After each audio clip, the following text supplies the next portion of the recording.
भगवान राम के अनुज लक्ष्मण, जो भगवान राम को बेहद प्रिय थे। रामायण के एक प्रसंग के अनुसार मेघनाद के वरदानों और लक्ष्मण की तपस्या का मिला जुला फल था कि सिर्फ लक्ष्मण ही उसे पराजित कर सकते थे। रामायण के महान पात्रों में भगवान राम, लक्ष्मण, रावण और मेघनाद का महत्व बहुत ज़्यादा बताया गया है। भगवान राम की वीरता और धर्म के प्रति निष्ठा ने उन्हें हर समय सही मार्ग पर चलने का आह्वान किया। वहीं उनके भाई लक्ष्मण का समर्पण और बलिदान भी कभी भुलाया नहीं जा सकता। एक सवाल जो अक्सर उठता है वह यह है कि मेघनाद का वध आखिर क्यों लक्ष्मण के हाथों ही हुआ।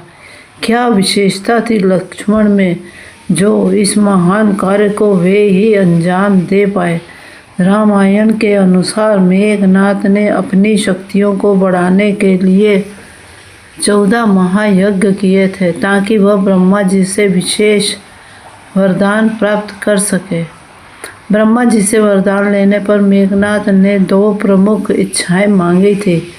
पहली यह कि उसकी मृत्यु उसी व्यक्तियों के हाथों होगी जिसने 14 वर्षों तक सोने का एक भी पल न गंवाया हो, यानी ऐसा व्यक्ति जिसने 14 वर्षों तक बिना विश्राम के अपने कार्यों में समर्पित रहते हुए कड़ी मेहनत की हो। दूसरी इच्छा वह थी जो देवी निकुंभला से जुड़ी हुई थी, जिसमें उसने यह वर मांगा था कि वह जब भी चाहे विजय रथ प्राप्त करने के लिए देवी का यज्ञ करेंगे और इस रथ पर रहते हुए कोई भी युद्ध उसे पराजित नहीं कर सकेगा। लक्ष्मण जी जो कि भगवान राम के सबसे वफादार और समर्पित भाई थे, उन्होंने 14 वर्षों तक भगवान राम और माता सीता की सेवा में एक भी पल विश्राम नहीं लिया था। वे रात दिन जागते रहे, बिना थके और बिना किसी प्रकार की नींद के।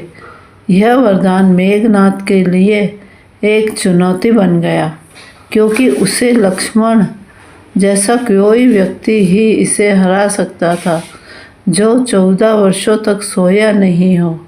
इसके अलावा जब लक्ष्मण को यह जानकारी मिली कि मेघनाद देवी निकुंभला का यज्ञ करने वाला है जिससे उसे विजय रथ प्राप्त होगा और वह युद्ध में अजय हो जाएगा, तो लक्ष्मण ने बिना देर किए हनुमान जी और वानर सेना की एक टुकड़ी भेजी जो उस यज्ञ को नष्ट कर दे।